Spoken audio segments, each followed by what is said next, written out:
Giklaro sa Davao City Police Office nga walay kamatuoran ang mga nanggawas karon sa social media nga giingong pagpangdagi sa syudad.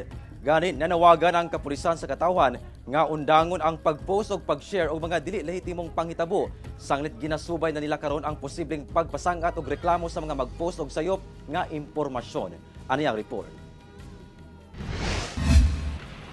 Nagsunod-sunod ang mga post sa social media nga doon na matulpay mga insidenteng pagpangdagit sa Davao City. Sama na lang sa post sa residente sa barangay komunal sa Buhangin nga hapit daw dagito ng iyang kabanay sa giingong usa ka itong nga van. Gilayong gisusi sa kapulisan human nakita ang post ug bisan wala nagpa-blatter ang maong residente. Na-found out, sir, nga walay abduction, attempted abduction nga nahimo atong nga higayon na, sir, that time nga ilahang giingon. Kay silahang statement mismo nga ni-open lang og window ang katong driver sa van. So walay kanang di mailhan nga gi-attempt og abduct.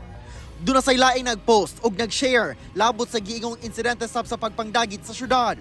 Gipaklaro sa DCPO nga kining tanan walay kamatuoran.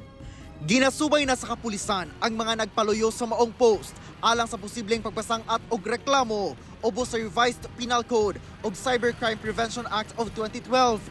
Ginalantaw sa Davao City Police nga pangkuha lang og atensyon sa ilang account ug pagpangdaot lamang ang maong mga post. Makadala lang sab matud pa kini og panik sa katawhan. Laki pagpangdaot sa kahapsay ug kalinaw sa syudad. Pahimangno sa otoridad, mahimong responsable sa paggamit sa social media. Tanaawon kung lehitimo ba ang account o kung verified ba ang impormasyon una i-share. Be responsible kung sa man gi-post ninyo, dapat tinuod na o dili himo-himo lang.